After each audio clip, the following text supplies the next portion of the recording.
الحمد للہ وکفى وسلام علی عبادہ الذین اصطفى اما بعد۔ یہ مضمون چل رہا ہے فضائل رمضان سے متعلق کہ رمضان المبارک کی آمد سے پہلے اس کی فضیلت کا جاننا، تاکہ رمضان المبارک کے اندر ہم یہ تمام فضیلت حاصل کر سکیں،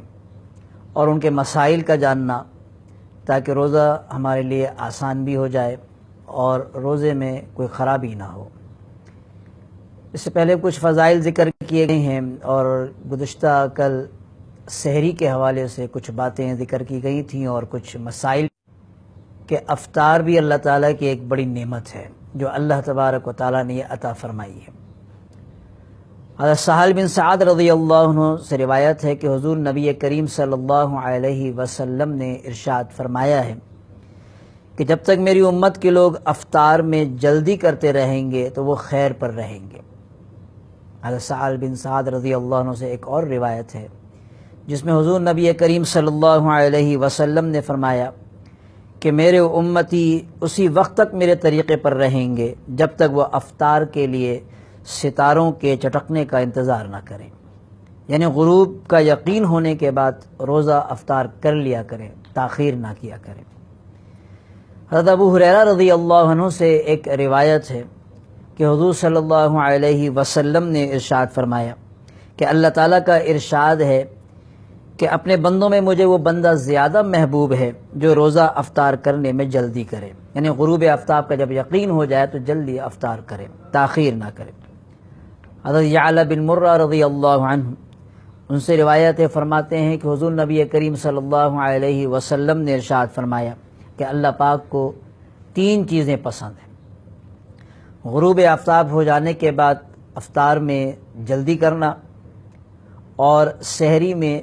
تاخیر کرنا، اس کو مؤخر کرنا، آخری وقت میں سحری کرنا، اور نماز میں بحالت قیام ایک ہاتھ کو دوسرے ہاتھ پر رکھنا۔ اور ایک روایت حضرت ابو ہریرہ رضی اللہ عنہ سے ایک اور ہے جس میں حضور نبی کریم صلی اللہ علیہ وسلم نے فرمایا کہ دین اسلام غالب رہے گا جب تک لوگ افطار میں جلدی کریں گے، اس لیے کہ یہود و نصارہ افطار میں تاخیر کرتے ہیں۔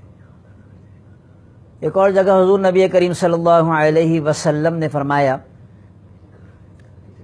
کہ ہمارے اور اہل کتاب کے روزے میں سحری کھانا کا فرق ہے کہ ان کے ہاں سحری نہیں کھاتے، وہ یہ فرق ہے ہمارے یہاں اور اہل کتاب میں جو یہود و نصارہ ہیں۔ ان تمام روایات سے جو بات سامنے آئی، ایک تو یہ بات آئی کہ سحری میں تاخیر اور افطار میں تاجیل، اور سحری کے اندر تاخیر کا مطلب گزشتہ کل ذکر ہوا کہ اگر کوئی آدھی رات کو سحری کھا کے سو جائے تب بھی روزہ ہو جاتا ہے، کوئی تراویح کے بعد کھانا کھا کر سو جائے اور سحری میں نہ اٹھے اور روزہ رکھ لے تب بھی روزہ ہو جاتا ہے۔ لیکن سحری کی جو فضیلت ہے وہ فضیلت حاصل ہوگی اس وقت جو رات کا آخری حصہ ہوتا ہے، اس وقت اٹھ کے جو سحری کھائے گا، جو رات کا آخری حصہ صبح صادق سے پہلے، وہ فضیلت اس کو حاصل ہوگی سحری کی، اور وہی اس کا افضل جو ہے وہ وقت ہے سحری کا۔ اس میں جو ہے وہ زیادہ تعجیل نہ کریں کہ رات کو بہت پہلے سے کھا لینا اچھا نہیں ہے، افضل نہیں ہے، بہتر نہیں ہے۔ اسی طرح سے یہ افطار کا جو ذکر کیا گیا، تعجیل کرنا، کہ جب غروب آفتاب کا یقین ہو جائے، جب غروب آفتاب کا یقین ہو جائے تو اس میں تاخیر نہ کرے، بس جلدی روزہ کھول لے، جلدی روزہ کھول لے۔ اس کی وجہ کیا ہے یہ سمجھنا چاہیے۔ اول بات تو یہ ہے کہ اللہ کا حکم، اس کی تعمیل، اللہ کا حکم اور اس کی تعمیل، اول چیز یہ ہے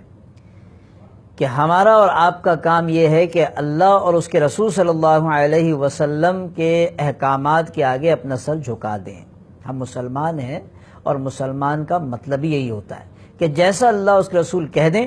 بس ویسے ہی ہم کر لیں، فوراً ویسے ہی کریں۔ تو اس میں کیونکہ روزے کے اندر اطاعت کی ایک مشق کرائی جا رہی ہے، روزے میں اطاعت کی مشق کرائی جا رہی ہے، اس لیے کہا گیا کہ تاجیل صبح صادق پہ روزہ کیونکہ ختم کیا جاتا ہے تو اس لیے کہا کہ اس کو تاخیر کرو، آخر وقت تک کھاؤ، اور جیسے ہی اللہ کا حکم ہو جائے فوراً رک جاؤ۔ یہ تعمیل کرائی جا رہی ہے حکم کی کہ جیسے ہی اللہ کا حکم ہو جائے کہ رک جاؤ، یعنی صبح صادق ہو جائے کہ رک جاؤ تو بس رک جاؤ، پھر اس کے بعد کھانا پینا بند کر دو، تاکہ معلوم ہو جائے کہ تم اللہ تعالیٰ کے حکم پر عمل کرنے والوں کے، جیسا اللہ کہیں گے ہم ویسے ہی کریں۔ اسی طرح سے تعجیل کرنا اس کے اندر افطار میں، وہ جیسے ہی حکم ہو گیا اللہ کے کہ اب کھاؤ تو بس جلدی کھاؤ، اللہ کے حکم کی تعمیل کرو، فوراً حکم پر عمل کرو، مشق کرائی جا رہی کہ فوراً حکم کی تعمیل کرو۔ اصل مقصد حکم کی تعمیل کرانا ہے، روزہ کرانا، سحری کرانا نہیں، اصل مقصد تو حکم کی تعمیل کرانا ہے۔ اصل مشق جو ہے وہ یہی چیز کی مشق کرانی ہے کہ بندے اللہ اور اس کے رسول کے احکامات کو ماننے والے ہو جائیں، بس جیسا کہا گیا ویسے ہی کر لیا جائے، جیسا کہا گیا ویسے ہی کر لیا جائے۔ تو ایک بات تو یہ حکم تعمیل ہے، حکم کی تعمیل، اس لیے کہا گیا کہ افطار میں جو ہے وہ تعجیل کیا جائے۔ دوسری بات جو اس میں ہے وہ یہ ہے کہ ہم کمزور ہیں، ہم کمزور ہیں، ہمارے میں طاقت اور قوت نہیں ہے کہ ہم جو ہے وہ اتنے لمبے روزے رکھ سکیں، اور ہمارے میں طاقت قوت نہیں کہ ہم 2 گھنٹے بھی بھوکے پیاسے رہ سکیں۔ تو اس لیے کہا گیا کہ تم اگر سحری کو پہلے سے کھا لیتے ہو،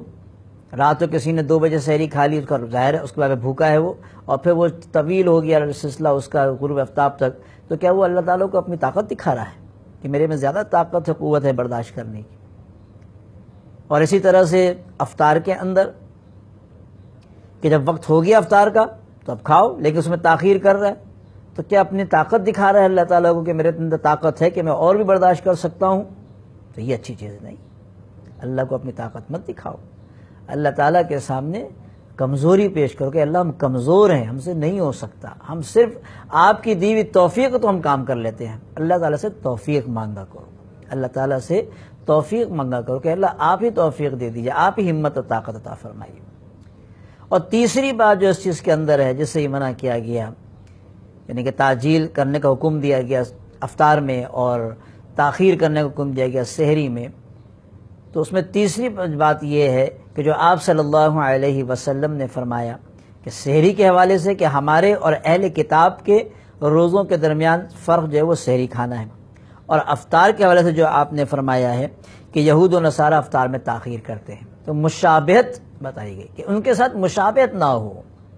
ان یہود و نصارہ کے ساتھ، کفار و مشرکین کے ساتھ مشابہت نہ ہو۔ اسلام مشابہت سے روکتا ہے، ان کی کفار و مشرکین کی مشابہت سے روکتا ہے۔ حدیث میں ہے کہ جس نے جس قوم کی مشابہت کی وہ انہی میں ہی ہے، وہ انہی میں ہی ہے۔ تو جب عبادت کے اندر مشابہت سے روکا جا رہا ہے تو جو اور دوسری باتیں ہیں، دوسری چیزیں ہیں، وضع قطع ہے، لباس ہے،